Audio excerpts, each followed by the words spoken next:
My name's Justin McClure, and I'm here today with Will Sloan. And you're listening to the Important Cinema Club. And today... You may be wondering, how have we got 100 and so episodes in and never done Paul Schrader before? Is there a reason for this? I have to say that Paul Schrader has to be one of those guys that...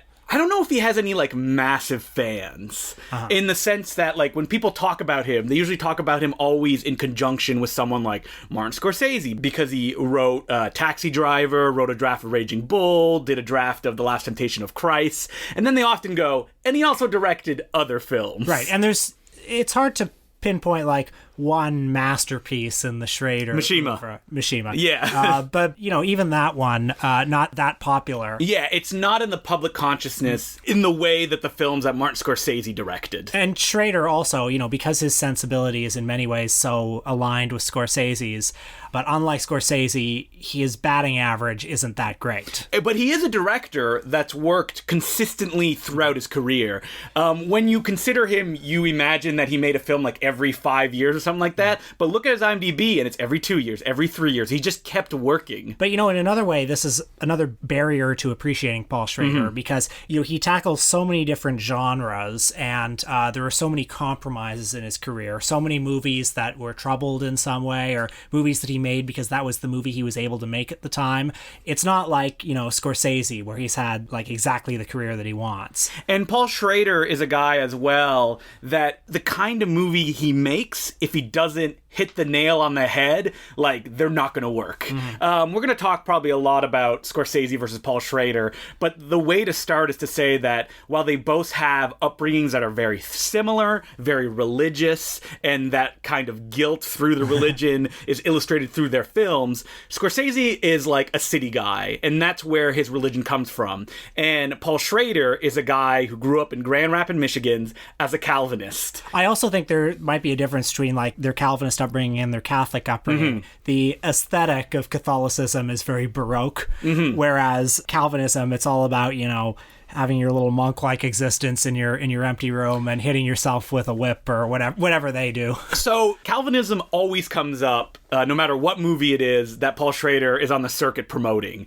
He'll even admit himself that it is something that informs all of his work. The fact that he was always guilty intellectually. Just the thoughts that he would have as a kid made him feel like he was going to be banished to hell. There's a story that goes around that his mother, when he was a kid, pricked his finger with a needle and said, that feeling? It feels like that all the time when you're in hell. And that's something that he could never get away from. And this is something that I think is maybe interesting, if not always good, about his filmography. He's someone who, I'm sure he's had plenty of sex in his life, but he also has a deep ingrained fear of sex.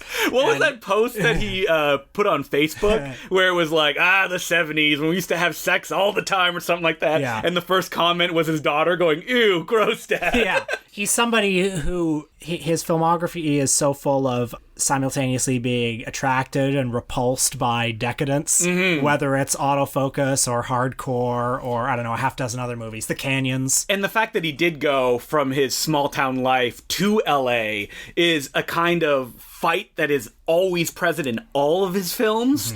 If you look at something like Blue Collar, which was his first directorial effort, that is a film about working class people having to deal with complex moral problems. And then you look at a film like American Gigolo, and that's all about excess and what it does to a person. I think there's one more perhaps barrier to entry in Paul Schrader, but maybe also something that's sort of interesting about him. He is, one of the few filmmakers working these days who I think is genuinely an intellectual. And, we both reread Schrader on Schrader this week. Great book, where he's very lucid and articulate about all of his films. That said, he's also somebody who is very frank about working in genres, oftentimes working in very trashy genres, and talking about how he wants to get his ideas across in, whatever style of film he's able to get funding for. So I think, like somebody like Adam Egoyan, there's often a tension between him and the rather trashy material he's doing. The Canyons is a perfect example. And I think the lucidity in that kind of dialogue he's able to have about his own work comes from the fact that he was a film critic for a long time as he was coming up into the world of filmmaking. He was famously a Paulette, one of the disciples of Pauline Kael back in the time where he was, I think, going to the AFI Institute where he was working. Which is interesting to me because I would think they would have very different sensibilities. I mean, Schrader loves, as he calls it, transcendental style, that slow style of Carl Dreyer and Ozu and Bresson. Yeah. And he actually wrote the book on it, The Transcendental Style.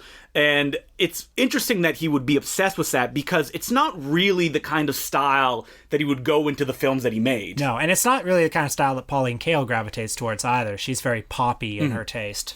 And the way that Paul Schrader made a career is the kind of journey that you always wish you would have, which is like he wrote a script that he sold on spec called The Yakuza that he wrote with his brother, Leonard Schrader. Who co-directed The Killing of America. And it sold to the big studio. Sidney Pollack made it. And while I actually rewatched the film for this podcast and really enjoyed it, you can understand why Paul Schrader does not. Where, like, the Yakuza is very respectful to the idea of the Japanese society. It's filmed like those movies. When people talk, it's subtitled. But Sidney Pollack brought in Robert Towne to rewrite Schrader's draft to add a love story. There are a number of his screenplays that got turned into movies by other people that Schrader doesn't like. Maybe a very obvious example would be Rolling Thunder. It's a very difficult line that Schrader walks on a lot of his writing because he writes about these, terrible antisocial, fascist vigilante types. And he strongly identifies with them while also disapproving of them. And that's a very difficult mixture. And in Rolling Thunder, he said that his first draft, the main character was like an asshole and like a racist. And the journey you take with him is one that's built in rage, not kind of vengeance that satisfies an audience. And for all their differences, Scorsese and Schrader really connect on this level of being able to put you in the headspace of a very difficult antisocial character and identifying with them and, kind of sharing how they identify with these characters while also making it clear that you're not supposed to like them. But even in Taxi Driver, the original draft painted Travis Bickle in a light that was much more negative. Schrader talks about in Schrader on Schrader that he always wanted Travis Bickle to be punching downwards, that he could never punch up, so he just kind of took it out on people that he was actually had more control over. Like at the end of the film, he wanted Travis Bickle to only kill black people, to be representative that this character was racist, and he used his rage and kind of anger in negative ways, not the heroic light that people giving a surface reading to Taxi Driver could take out of it. Harvey Keitel, his character was supposed to be black, right? What about the Palantine character, the politician? Was he in the original draft? He was, and the idea was that Robert De Niro, when he can't kill the politician who is the father figure of the Sybil Shepherd character, he goes to the next father figure he can find, which is Harvey Keitel, who's the father figure of the Jodie Foster character.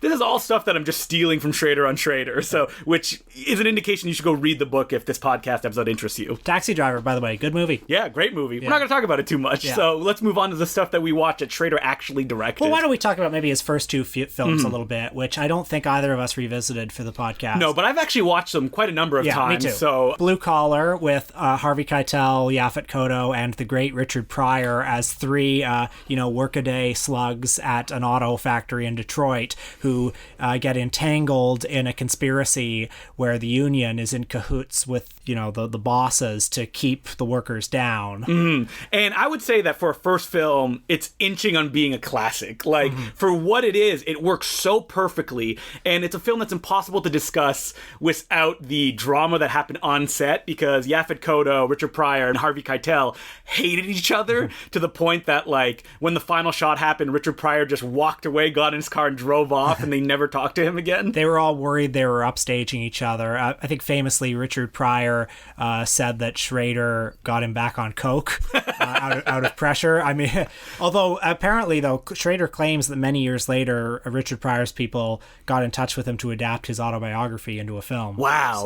So, and Schrader's kind of angle on the characters, which this script he did write with his brother Leonard Schrader, is interesting because like these are all likable people doing unlikable things, and that your allegiances kind of shift as the movie progresses. Mm-hmm. And you're also sometimes not quite sure where you stand because you go into the movie assuming the Union is on the side of good. And Schrader's perspective in the movie is basically, as many people have said, a Marxist perspective, where it's all about the owners of the means of production have to keep the workers control, in their place, and will use whatever means, like they'll pit them against each other oftentimes on racial grounds. And this is a movie that I think it was well received and it did well financially, and allowed Schrader, who, when he looks back on it, he says that he's proud of the movie, even though that the way that he made it actually caused him to break down into tears at one point. And Richard Pryor was like, "Come on, man up! Like, aren't you a director?" Hardcore, though, the next one. Oh man, he does not like that movie. And it is much dodgier, I think, than Blue Collar. And I think it's mostly interesting as sort of a kitsch item. I love it, but I understand that Schrader looks at it and goes, "What was I thinking?" And it's also interesting just as a glimpse into Schrader's twisted mind. In an interview I read, the interviewer goes, "Wait, so the movie takes the position of George C. Scott, who demonizes prostitution and all these awful things?" And Paul Schrader goes, "Yeah, it does. Like, that's the perspective that the movie takes, because I wanted to make a movie that starred my father." Yeah, so George C. Scott plays a very strict, is he a Calvinist in this film? He is, yes. A very strict Calvinist in the Midwest whose daughter disappears one day, and then several weeks later, a private investigator, played by the great Peter Boyle, finds that his daughter is working in the porn industry. And there's, of course, that very famous scene where George C. Scott watches... Turn it off! Turn it off! So good. George C. Scott went up to Paul Schrader during a scene. He says, "I won't do this unless you promise you'll never direct again." And Paul Schrader got on his knees and said, "I promise you, I promise you." And then 2 weeks later, George C. Scott reads in Variety that Schrader's just signed on to make American Gigolo. And he says, "You lied to me." And Paul Schrader goes, "Yep, I did. I had to get the shot." So George C. Scott goes over to San Francisco, to the beating heart of the porn and sex industry, to wander into a lot of porn shops and freak out and then get chased out. And then, of course, there's a great scene where he puts on a fake mustache and starts auditioning porn stars to try to try to find the one who is in the film. It's kind of like Cruising, except straight. And I love the way that Paul Schrader shoots the movie. He's complained a lot that he felt that his visual style wasn't developed enough in Hardcore, and the way that he tried to kind of smooth it over was to use Dario Argento gel lighting over all the scenes, which creates this weird expressionist nightmare that you're not sure how you're supposed to take these scenes where, like, George C. Scott is throwing a pornographer through a bunch of walls and windows. But the movie's interesting because Schrader loves porn and he loves sex, and he also hates it. So, I mean, if you look at the next movie he made after it, American Gigolo, which you could see it on one hand that Richard Gere, who plays this gigolo who can't feel love and is kind of just stumbling through life, is an indictment of this kind of behavior. But Paul Schrader himself said, "Oh, well, this was a position I was in while I was in LA. Like, it was important for me to look nice. It was important for me to have all these social norms." And then when you look at the movie, you're like, wait, I don't know how I'm supposed to feel in this scenario. Paul Schrader was good friends with Don Simpson, who is Jerry Bruckheimer's... Jerry Bruckheimer produced a bunch of Paul Schrader films. Yeah, and Don Simpson was like the biggest hedonist in the world. Yeah, he was the worst. An absolute mess. I mean, we talked a lot about Paul Schrader and Martin Scorsese, and it should be pointed out that Schrader hung out with all the guys like John Milius, Steven Spielberg. Like, he was there as part of that film brat pack that was coming up in the 70s. Two of those film brats produced his 1985 film Mishima, A Life in Four Parts, which I think is probably like the consensus choice for his best movie. Is that fair to say? Yeah, I would absolutely say that that's the one. And I had actually never seen it until I watched it this week. And oh man, did I like this movie. movie? So this is a biopic of the Japanese writer Yukio Mishima, who was notable not only for his vast body of work as a poet and author, but for the fact that on the last day of his life, he and several of his disciples stormed the government and held the prime minister hostage to try to get rid of such corrupting Western influences as democracy and reinstate the emperor as the supreme ruler. And Paul Schrader was attracted to this story because it's a reflection of the people that he continually makes movies about, which is the self-destructive person. And like Mishima, he felt was perfect in this regard because there was also like the Japanese element to it. For a long time, he said he was going to make a biopic on Hank Williams. And then he found that Mishima actually gave him a different perspective and way to kind of adapt to life. Because if you've heard of Mishima, it's probably in the context of One Perfect Shots that show up on Twitter. Because the film is a stylistic stew of Mishima's life, which is shot in black and white, and kind of echoes of Ozu. And then you have the modern day section, which is supposedly like Costa Gravas is what Schrader said inspired him, but it also looks like Kinji Fukasaku in that kind of handheld like gangster style. Yeah, and a lot of scenes shot on like very stylized sets, like almost like Seijin Suzuki. Exactly, and that's what the One Perfect Shot thing comes from. And I mean, as many similarities as there are between this movie and his other movies, like, feels a bit unlike him because, you know, First Reformed is coming out and people are saying, well, this is the first sort of film that he's made in that Bresson style. But frankly, watching his movies this week, I see a lot of Bresson in them. He often shoots in a rather cold, detached style with a lot of medium shots. They're not like pulse-pounding objects like Martin Scorsese's films are. However, Mishima is extremely stylized and extremely experimental. And that it's propelled by that Philip Glass score, which people listening to this, if you're like, well, I've never heard of that, you have. Because it's in every trailer ever. Because it's this building sound that it just repeats over and over again in variations through Mishima in a way that fits the material perfectly. So it's a much more rococo movie than a lot of Schrader's other movies. I was very moved by the way this movie tackles the idea of a man expressing himself through his art. We see 3 of Mishima's stories enacted, and it's an unconventional biopic in the way that these stories are basically supposed to express something about his life that we're not seeing on screen. Which is the perfect way to approach this kind of biopic. Schrader talks a lot about that the biopic is a toxic kind of genre because you have to invent stuff to make it dramatically compelling. And in the stylizations through Mishima, he finds the perfect way to kind of inform the character without actually having people say like, oh wow, that reminds me of this idea, and then he goes, maybe I'll write that in a novel. It's that through these kind of plays and this expressionist illustration of them that you get an idea of who Mishima is. You know, the middle section, which is based on one of his novels that was never translated into English, about a sadomasochistic love affair between an older woman and a younger man. Apparently, Mishima did write a book that was more about homosexuality because he was bisexual, probably a little more homosexual, which frankly. The movie kind of hints at one point where he's dancing with a man, but it never makes it text. But apparently his widow, you know, never let Schrader have the rights to this book that was actually about homosexuality. So instead, Schrader did it more obliquely by getting the rights to this more obscure book about sadomasochism, which is also a big part of Mishima's sexuality. And this is a movie we should point out that was made in a kind of environment that it should never exist. If you read the history of it, we won't go into detail, like it was a bunch of warring parties that ended up with someone giving money to Schrader and going, all right, you'll make this movie, but we don't really care how it's released. You know, when you read Schrader on Schrader, it's quite an exhausting book because, you know, so many of these movies, I mean, he got all these movies made, but so many of the movies were compromised in some way, or they took 7 or 8 years to make, or in the case of a movie like Dominion, the prequel to The Exorcist, it almost wasn't released. Yeah. It was totally reshot by Rennie Harlan. You know, I would say the mirror image of Paul Schrader. Yeah. Or then, you know, after the book, Dying of the Light was taken away from him. Had its own problems. Do you think that's an issue that, like, people just don't respect Schrader? Like, because no one would do this to someone like Martin Scorsese or something like that. Well, I mean, as I said earlier, Schrader is somebody who has a very cold, detached style, and he's, you know, a very sort of cold, intellectual person.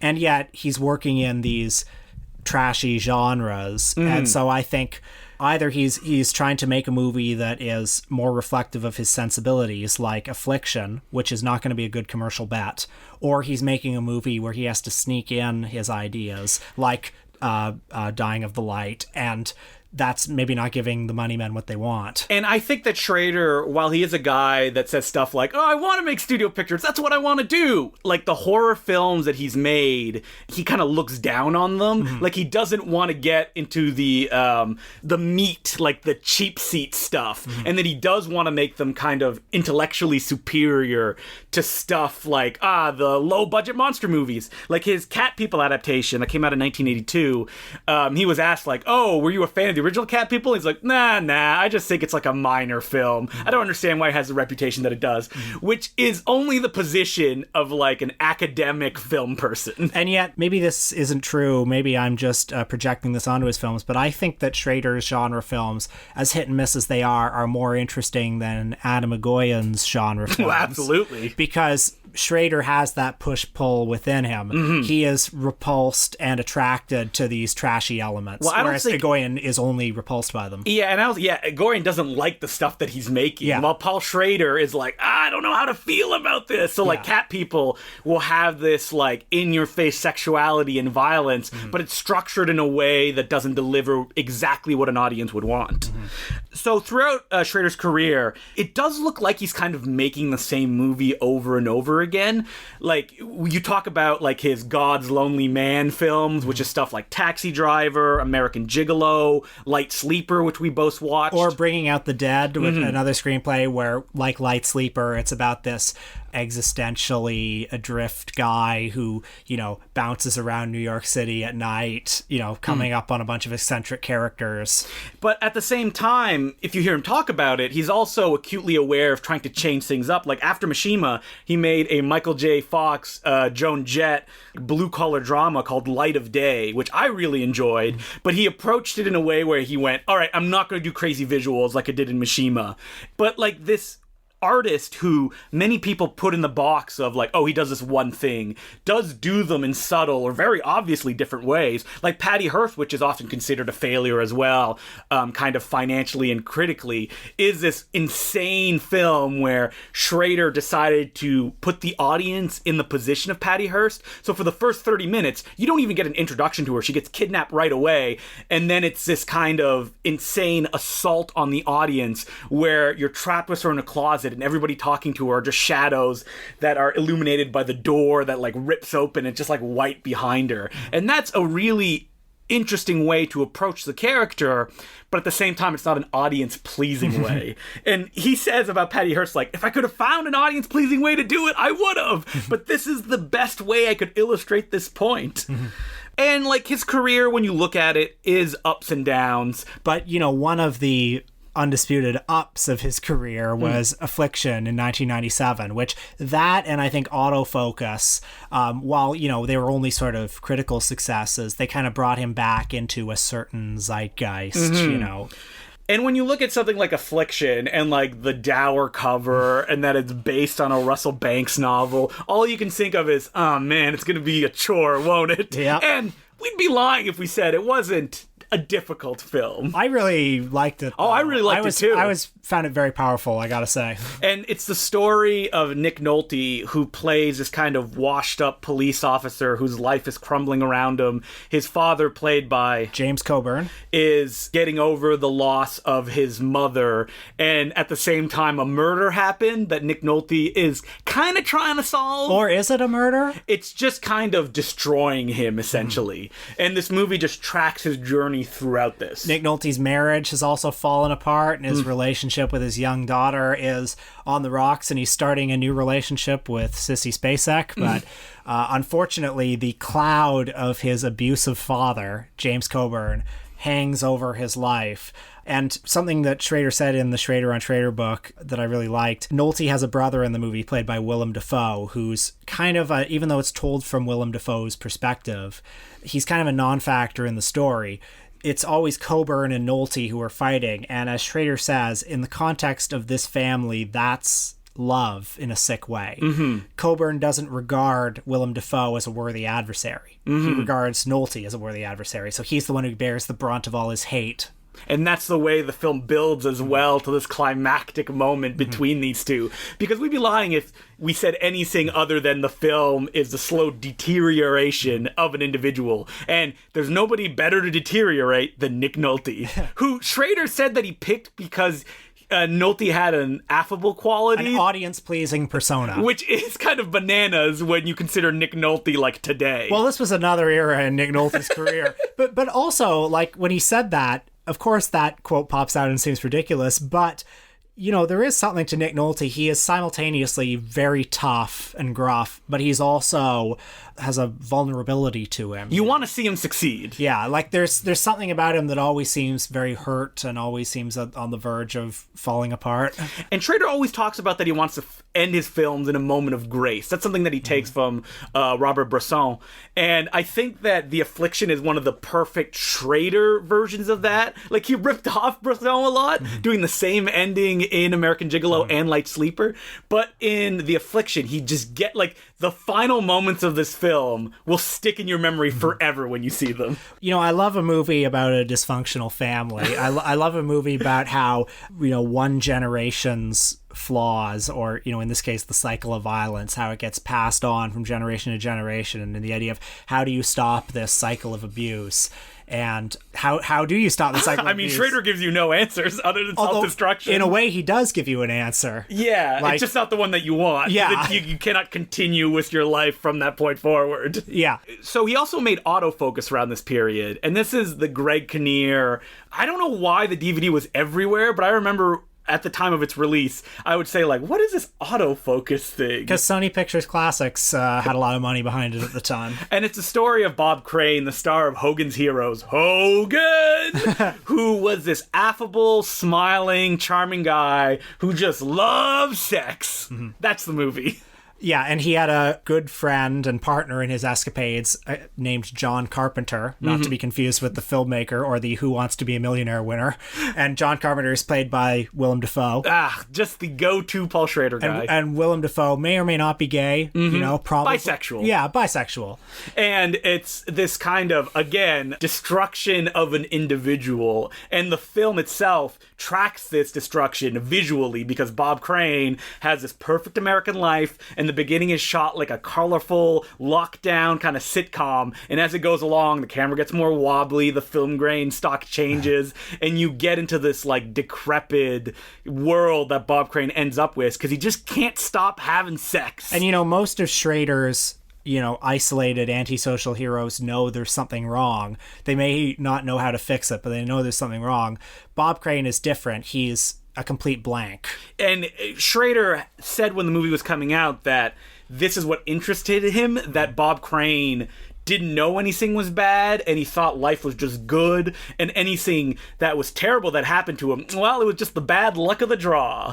And that was the issue that I had with the movie, is that as I was watching it, I'm like, I don't care about this person. And this is a problem that Schrader said he struggled to make it interesting, even though the centerpiece is not. I like the movie a lot. I find Bob Crane interesting in his sheer lack of interest. I'm not quite sure why. There may be a bit of a difference between you and me here, where I like sleaze for sleaze sake more than you do. This is a sleazy movie too. Yeah, and I think I find sleaze more intrinsically interesting than you. But also, I am very interested in the way that Bob Crane or anyone can so totally compartmentalize their life. Yeah. You know, I think everyone is, you know, if there's something that I can identify with in the film, it's that. It's the idea that you can be one thing in one sphere and then be completely the opposite in another sphere. But unlike Bob Crane, you are riddled with guilt trying to separate those two spheres. Oh yeah, I'm much more like Travis Bickle than Bob Crane. And Autofocus was a film that, you know, Paul Schrader said he was very proud of it, but it didn't do that well financially. Oh, the other thing I like about Autofocus is that it's really funny. Yeah, it's amusing. Yeah. I think that it's it thinks that it's funnier than it actually is, because what's funny about it is that kind of like, oh, this guy's like, shucks, what are we gonna do? While he and William Dafoe are like masturbating and talking about women. How about that scene where they're both watching a video of their orgy that they're having together, and Bob Crane pauses, like, what's that on my ass?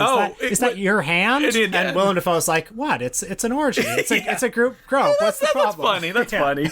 It's just that, like, it's a movie that takes you to a place that when the film starts and you know what it's about, you know where it's going. Yeah. And then it just ends up there. After autofocus, though, Paul Schrader struggles a little bit. Dominion, the prequel to The Exorcist, is not good. It's Schrader dealing with material that, while he has an intellectual affinity for, like he says The Exorcist is one of the best horror films of all time, like most people coming up in that era would say, he doesn't know how to illustrate it in an interesting and compelling way. Well, thank God they got Rennie Harlan on the case. Yeah, he added a few action scenes to spice it up. As I said in my dual reviews when I watched them both together, I'd rather something dumb and exciting than something just dumb and boring. Wow, so you prefer the Rennie Harlan version? I mean, I think it was 1.5 star versus 2 stars, so like the consistency of the stool that I'm putting out. All right, fair enough. But the canyons, that's when he kind of lifted himself back up, right? And I think the thing about First Reformed is it makes the last decade of his career click into focus, because until I saw First Reformed, Paul Schrader looked a little sad. Yeah, he was on the Dario Argento track, where he keeps making movies and you look at them and go, does this person even understand like how to make movies anymore? Because Dog Eat Dog is a hilarious mess. Like, I looked online, I think I gave it 1.5 star. Well, I'm not going to make any claims for it. I may give it either a soft 3 or a hard 2.5. And you know what? If I watch it again, I would probably be easier on it. And hearing him talk about it, the fact that he wanted to kind of parody that super stylized crime film that was coming out does, like you said, put it more into focus, but like it doesn't work as a movie. But also the idea that, Schrader is not employable by studios anymore. No. And, the sorts of movies he wants to make, even a movie like Cat People or, fucking Dominion, a prequel to The Exorcist, isn't going to get released by a studio anymore. So he's somebody who's trying to figure out, okay, where is the money? Where can I adapt myself to? And the fact that it leads to First Reformed makes the search seem fruitful. When you look at Dog Eat Dog, you also have to consider that is a reaction to the other Nicolas Cage film he made, Dying of the Light, because that was a production that he tried to play by the rules and he got fucked on. So when he made Dog Eat Dog, it was like he was just throwing everything in the air and goes, I'm just going to do everything. Or, the canyons, you can either see it as this dead end, this sort of sad attempt of an old guy to make a youth film on a micro budget and trying to stay relevant, or you can see it as him experimenting with a different kind of filmmaking and a different kind of shooting schedule that would eventually lead to First Reformed. And you could also say that it is a continuation of the themes that he would revisit over and over again. Like if American Gigolo is his 80s Lonely Man film and Light Sleeper is his 90s one and The Walker is his 2000s, then The Canyon is a reflection of the post-2010s world, which is hollow, it's ugly looking, and it stars porn stars and washed up teen stars. And everyone's on their phone. Exactly. And like the LA in the film is so barren, everyone is so disconnected. And if people don't know what The Canyons is, and we've been talking about it for a while, I think they know what The Canyons is, but go ahead. It's the movie that Paul Schrader did a Kickstarter for. Like, it was a big deal that like a director with some renown was going to crowdfunding to make this film. And not just Paul Schrader, writer Bret Easton Ellis, who I don't know if we've talked about him on the podcast before, but I don't think we're very big fans of him. I've never read any of his books. Oh, that's right. We did an American Psycho episode on him where we kind of tore into him. Yeah. And I think the biggest problem with the film is Bret Easton Ellis, which is that he's a man who has no awareness of what he's doing. So Paul Schrader ends up making a film that is just kind of pale imitations of what he's done before. Well, some of the dialogue in the movie is terrible. Like that scene where James Dean is in a psychiatrist's office with Gus Van Sant and he's talking about the 4-way sex they had the night before, and he's saying like, I felt objectified. I felt I wasn't in control. I'm used to directing the scene. It's so on the nose. Or that early scene where he says, babe, nobody has a personal life anymore. In her last starring role, I have to say, I haven't kept that close watch. There's an amazing New Yorker article or New York Times article called "This is what happens when you cast Lindsay Lohan to star in your movie," which is an amazing picture of Paul Schrader struggling to make this movie. Yeah, and Nick Pinkerton wrote a review for Reverse Shot where he tried to make the case that all of the hype for the movie, whether it's the Kickstarter or that article or Schrader and Bret Easton Ellis on social media, it's all like an extension of the text. I guess, but like the film, it doesn't make the movie better, but the film dramatically doesn't work. Yeah. And like I said before, unless you hold it in order of the other films that he's made before and it being an extension of those films, like it's not enjoyable. I definitely see a Bresson influence on the Canyons, weirdly enough. Yeah, I do too. And it is that kind of hollow, like, why should we care story about these lame people in LA. It's a very distinctive film. The LA that it evokes is very distinctive, and it's very unpleasant. But I've also seen it 3 times, so there's something in this movie that's bringing me back. And I know that we keep talking about First Reformed, but it is a movie that brings everything else into focus. Because if you would utilize the Canyons as a continuation of his career, you would say, oh man, Paul Schrader's starting to lose it. Like, he doesn't understand anymore what makes a compelling film. And then stuff like Dying of the Light and Dog Eat Dog would lead you to believe, oh yeah, that's happening He's to flailing. him. Yeah, like Dracula 3D is going to come out soon. But then First Reform comes out. And we talked about it a little bit when it played at TIFF and we both saw it. Yeah. It's going to be on my top 10 of the year, I think, because it's everything that Schrader has talked about and kind of hinted at his films, just illustrated in one 90-minute picture. And it's also, he doesn't have to work within a genre that he doesn't particularly like. It feels like just a straight shot of Schrader. Yeah, exactly. And I believe it just came out in theaters. Yeah. Like, I didn't hear anything about it. Oh, really? Well, I mean, at TIFF it was a major And critically, success. it was very well received. But it shows that, like, Schrader still has it, but he was just flailing to try to find a way to be relevant. There's an article in CinemaScope this month where Alex Ross Perry interviews him, and Perry says something along the lines of, First Reformed feels like a young man's film, which may sound like a counterintuitive thing to say about this rather slow, methodically paced film, but it's like an old man's, young man's film, where it's like, this is my last chance to make a movie. It's a like last this. man's film. Yeah. That's what it is. Yeah. It's a guy that's going, I don't give a fuck, like, I'm gonna do the thing that I want to do. It's even in the Academy 4:3 ratio, and like, it's funny, it's dramatically compelling, it's visually like intoxicating, and Schrader even says, like, I just stole everything from my favorite pictures, but he just makes it his own. It does have a very similar plot to Winter Light. And he says that himself. Yeah. And I mean, there's nothing wrong with that. Yeah. Like, if you're going to steal from something, steal from the stuff that you love, not the stuff that you think will make your picture successful.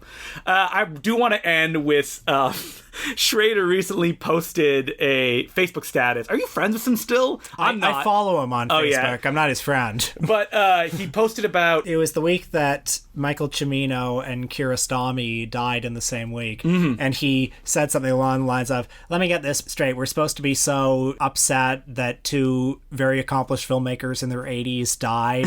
Yep. Give me a break. And then somebody commented underneath, well, I guess I'll be sure not to mourn you then. And then Schrader commented under that, there's no need to. From a man who has accepted the fact that his obituary will start with the writer of Taxi Driver. And he's like, there's no way around that. Yep, go watch some Paul Schrader films. Don't be scared of them. We had a good time this week watching these movies. Probably one of the better weeks. That I remember that, oh wow, these are genuine discoveries that I wish I had seen before now. And also, like, I definitely had some gaps in my Schrader knowledge, and this is one of those weeks where I feel like I came to better appreciate the filmmaker. Did you check out his Skeet Ulrich epic Touch? No, I missed it. I later, when we do a Patreon, Schrader revisited. When he passes away at I assume Schrader will like grumpily live to like 101. Yeah, out of spite. Yeah. He'll be the Jean-Luc Godard to that like Hollywood new wave. So, do we have any letters this week? As per usual, you can send us letters at importantcinemaclubpodcast@gmail.com. And our first letter is from Eddie Averill, and it goes, Music Docs. Hey, Justin and Will. I was wondering if you had any favorite documentaries about musicians. More specifically, I wanted to know if you've seen Hated, Gigi Allen and the Murder Junkies, directed by Todd Phillips, of the Hangover trilogy. Truly one of the most disgusting films I've seen. I actually haven't seen it, but I've been Wow, meaning that's to. crazy. Yeah. That's one that I would have assumed that you would have seen. Yeah, I very much want to see it. This will put it back at the top of my list. I have seen one of the documentaries that Todd Phillips produced at that time called Screwed about Al Goldstein. I recommend it if you can find it. And as far as music docs go, I don't know if it's like... Well, I like the ones that everyone likes, like, Don't Look Back or Gimme Shelter. The Martin Scorsese produced one. You're a big Rolling Stones fan, the one that he made? Not particularly, although I do like... The Rolling Stones, I think, are interesting because so many great filmmakers have made films about them. Jean-Luc Godard? Jean-Luc Godard has made one. Robert Frank made Cocksucker Blues. Gimme Shelter, the most famous, probably, music doc ever. Of course, probably forgetting one or two. I watched a documentary pretty recently about Bob Dylan at the Newport Music Festival. I can't remember what it was called, but it was the same director who did Monterey Pop. Oh, the one about him going electric? Yeah, and you see him at 3 different Newport Music Festivals, and you see how his fame grows from festival to festival, and how the audience, by the 3rd one, is getting a little suspicious of him. And it's not a particularly great documentary. It's not very flashy, but it's just an interesting record of these events. Like, I didn't realize a record existed of that famous moment of him going electric and people booing him. And I'm always more interested in, like, the music doc in the sense that, like, it tracks the evolution of one person's career or one person in that moment. Like, there's a Canadian short film that's, like, one of the most famous ones called Lonely Boy. Oh, yeah. About Paul Anka and the kind of, like, world he was living in when he was at the height of his popularity. And there's something interesting there, I think. Also, maybe the last one, you mentioned Jean-Luc Godard's Rolling Stones film, Sympathy for the Devil. That movie is really interesting because it actually captures the creation of the song Sympathy for the Devil from the beginning, when it's kind of a much more quiet, mellow version of the song, and then they start bringing in, like, I don't know what you call it, describe this, like samba style almost, as it goes on and on and on. I mean, there's that, like, Metallica doc, Some Kind of Monster, as well, which is all about, like, them acting like assholes, and it just captures them in this moment where they're not at the height of their fame, but they're so famous that they can still be, like, jerks, and you just see them, like, not understand what's going on. Oh, and that reminds me, Anvil is good. Oh, Anvil is so good, yeah. About the two kind of, I would even say famous, because they're working in supermarkets. Well, they were Canadian rockers who toured with Kiss, maybe? Yeah, and all those people. Yeah, but they never quite made it. And then, 20 years later, they're working at supermarkets in Toronto, and they get a chance at a European tour. And it's very kind of Spinal Tap-ish. Except it's actually real. Yeah. I remember when I was a teenager, I was enamored with this documentary. I believe it was called Dig, and it was like a dual document of the Dandy Warhols and the Brian Jonestown Massacre, and just following them through their tour, and how these two groups, one of them who just essentially sells out to make poppy music, and the other one who fights that the entire time, how they end up at the end of their, not careers, but yeah, pretty much. So hopefully there's some suggestions there. We're not experts on that kind of subgenre by any stretch of the imagination. Eddie goes, keep up the good work. The detour commentary was great. Thanks, Eddie. And he says he's from Reseda, California, home of Boogie Nights. Nice. Alrighty, so our next letter is from Dan Bach. He goes, hello, second-time letter writer and longtime fan. I was just writing to comment on something that I believe Will said in the Todd Haynes episode about being able to relate to the film Poison more if he was part of the LGBTQ community. Being in it myself, I was easily able to connect within the film with its fear of the AIDS virus and the feeling of being an outcast that can come from contracting it. And even though the film isn't only about the AIDS virus itself, but also about just being gay in general. I know it's pretty obvious, but that's all my high school film analysis abilities can achieve at this point. With this in mind, I wanted to ask if there were any other films you guys felt you weren't able to connect to because of your background. Thanks for the great podcast. Hope you guys can go on forever like The Simpsons, but don't get racist like they did. Thanks for the letter, Dan Bach. Well, I'm sure there are plenty of films that are a little hard for us to connect to, which doesn't mean you shouldn't try, and you shouldn't be open to those films. Yeah, like superhero movies with you. Well, I remember in university I took a cinema and authorship class, and one of the filmmakers that we studied was the African filmmaker Ousmane Sembène, who made some films that I think connected to very much, like Black Girl is one of his most famous ones. There were certain other films that felt very steeped in African culture and particularly politics at the time, where I sort of felt like I would have needed, I could have better appreciated them had I some sort of like Cliff's Notes guide explaining what all these references were to. Well, we tend to watch movies from around the world, and we kind of gravitate toward the more obvious big genre outings when there's like tons of movies that just wouldn't have the same impact on us, whether it be like Quebecois comedies for you, like it would mean nothing to you. Hong Kong comedies are a little bit like that too, like they're so colloquial. Like Elvis Gratton, which is a film series that came out of Quebec, is about this character who just like swears and like just represents Quebecois at its most kind of working class.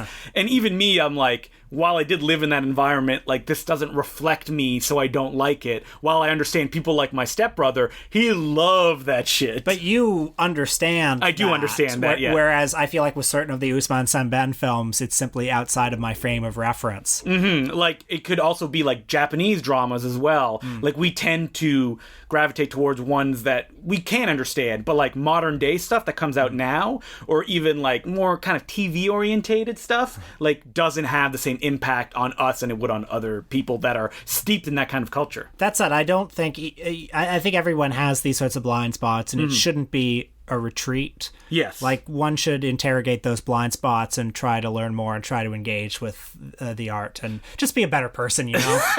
I mean, just watch it and be aware of that instead of just kind of dismissing it out of hand and being like, well, that's not for me. Yeah. Like we did with Todd Haynes, where we're like, we get it, but it just doesn't emotionally move us. Yeah, although, which is a little weird, though, because, I mean, I was thinking about it, you know, Todd Haynes, there are certain LGBTQ filmmakers who move me very much and who I might have a much easier time connecting with than him. He's a real crossover filmmaker, you know, much more than certain ones that I like. Like, what are some other ones that I mean, I frankly, I gravitate more towards Bruce LaBruce than I do Todd Canadian Haynes. auteur. And Bruce LaBruce is, you know, a much more difficult filmmaker. So this week on our Patreon episode, we talked about Steven Soderbergh again, because he just released a film a month ago called Unsane. He shot it on an iPhone. What did this mean for the career of a man who said that he was going to retire?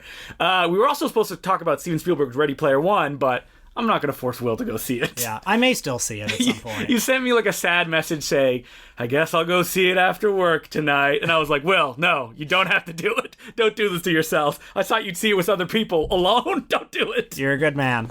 Actually, I found a friend who might see it with me. So. Oh, really? So you'll get that ironic watching? Stay tuned.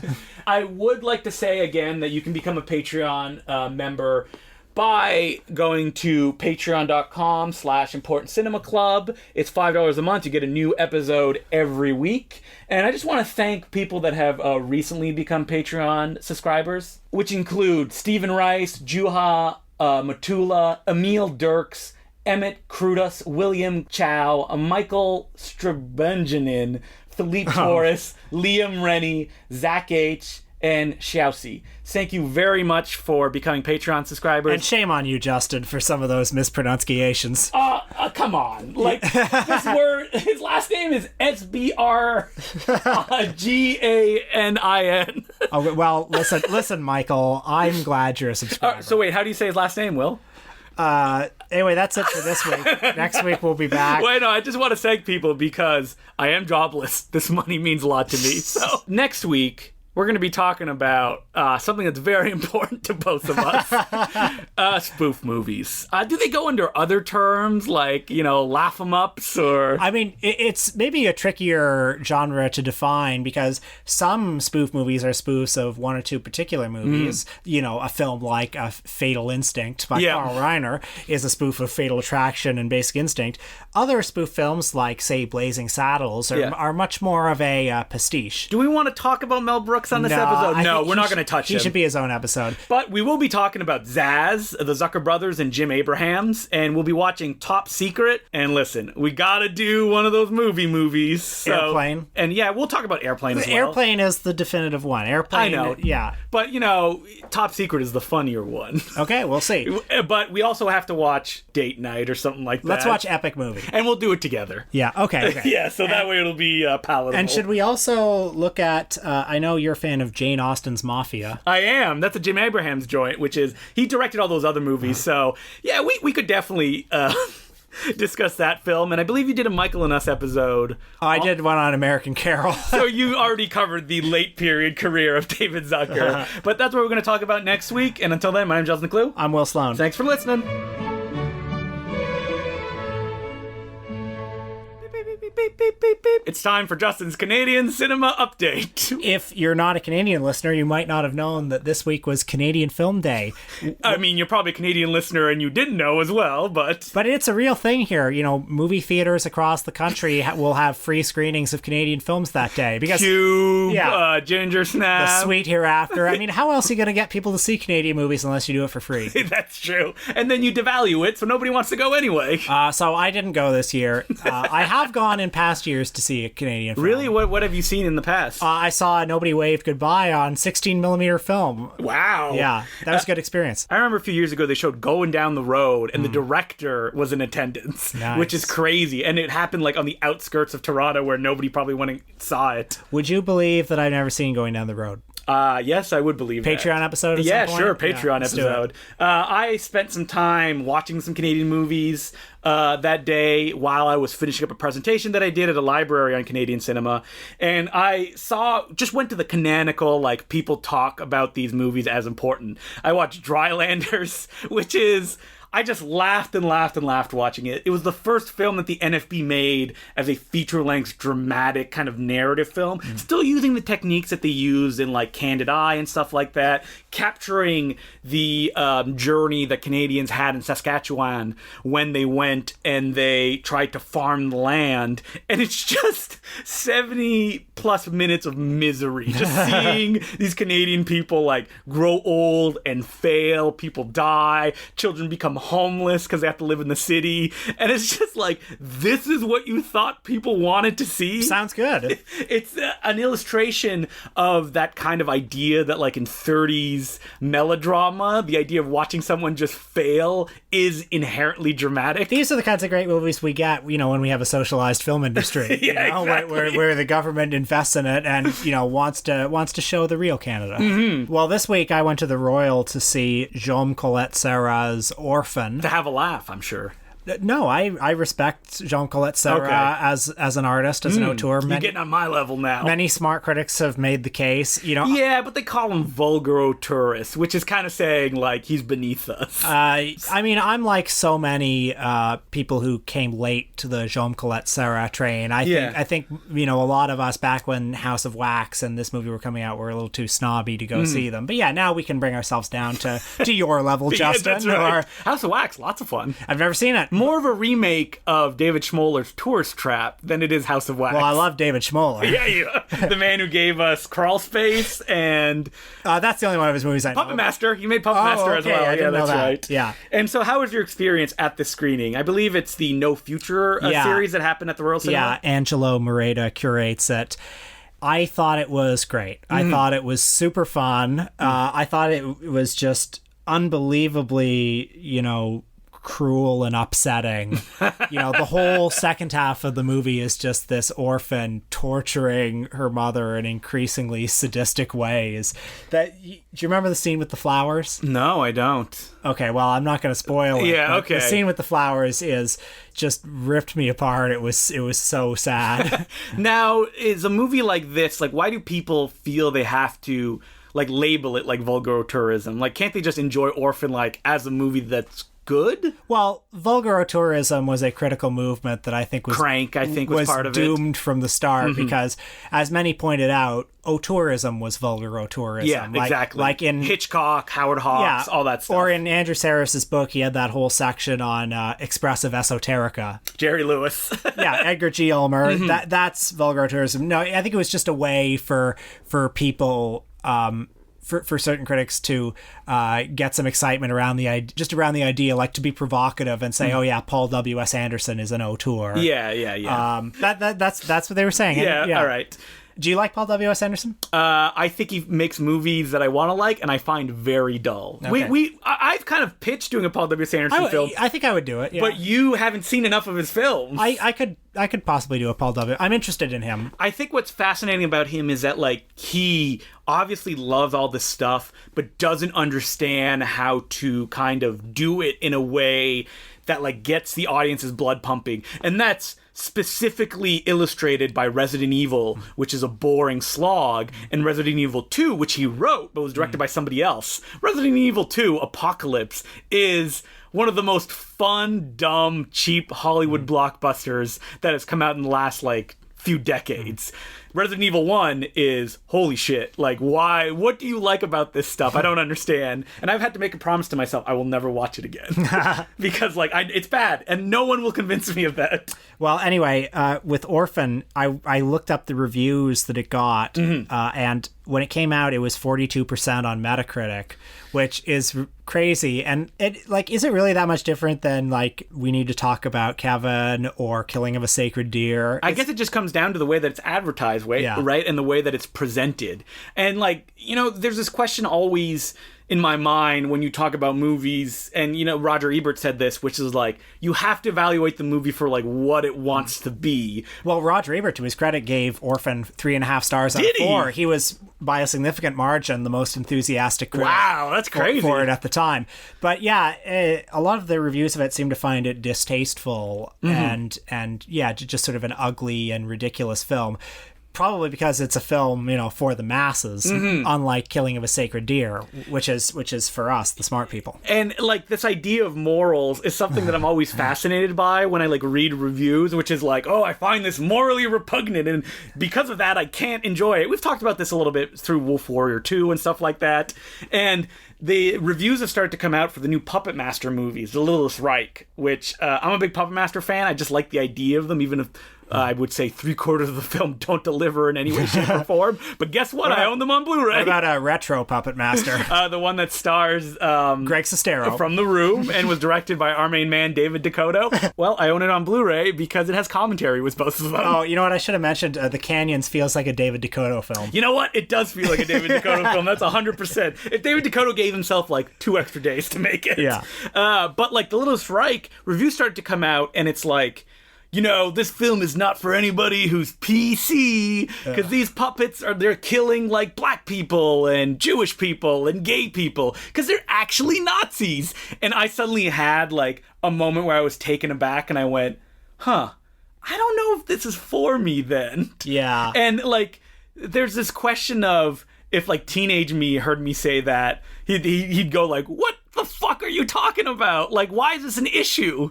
And it's this, I don't know if it's, like, the kind of political time we're in now where, like, those lines are so defined. If I see someone on Twitter or review go, like, oh yeah, people that are politically correct aren't going to enjoy this, I assume, like, the next line will be, like, gotta close those borders to keep the immigrants from getting in. Well, this Puppet Master film, like, it sounds kind of disingenuous. It sounds like, oh, well, they're taking advantage of, you know, something. It's not like the filmmakers are working through something that they care about. Yeah, okay, yeah. Like, you know what I mean?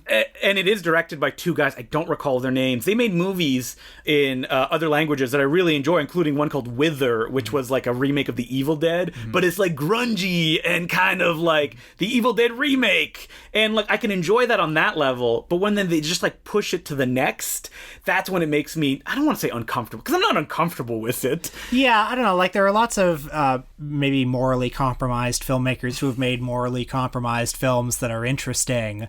I don't know. I haven't seen the new Roseanne, but frankly, it sounds more interesting to me than this Puppet Master movie does, simply because it seems to be coming from a more honest place. But, like, S. Craig Zoller actually wrote the new Puppet Master film, the guy who directed Bone Tomahawk and Brawl on Cell Block 99, and I love those movies. Well, that gets me interested, actually, because I think he's probably some sort of a fascist, but I mean, I gotta bring this up. Do we cut something like Wolf Warrior 2 more slack because we're like, hey, guys who made Puppet Master, you should know better? Well, Wolf Warrior 2, you guys are okay. Is that like a weird racist thing that we're doing? I definitely didn't cut Operation Red Sea slack when I saw it. But that's, again, like, Chinese, right? Yeah. So we go like, oh, we're gonna, like, put you in a different box. I I don't know. Life is complex, isn't it? Like, you know what? But I like morally compromised and difficult artworks. But I do too. I like problematic artworks. But it's just like that. It's just this specific thing. It makes you go, and it's probably like nostalgia. Maybe I'm having a like the Last Jedi style, like, you can't do that to Luke Skywalker, because the puppets in the movies aren't Nazis. They're actually anti-Nazi. But I'm also a little bit tired of all this hand-wringing these days. Yeah, me too. About like, oh, well, you know, with Trump in office, we can't watch the new Roseanne. I absolutely agree with you, which is weird, because, like, you're not going to watch it, but you don't want people saying, like, don't watch it because of this stuff. Yeah, because now it's liberals too often who are advocating for this kind of, you know... Whoa, Trey Parker just came on the podcast. No, but if he said it, he would be right. Like, it's liberals who are advocating for this kind of like wholesome, you know, non-degenerate art now, and that's scary and upsetting to me. It is, and you know what? I will pay my money and I will see this new Puppet Master film. There's no doubt about that.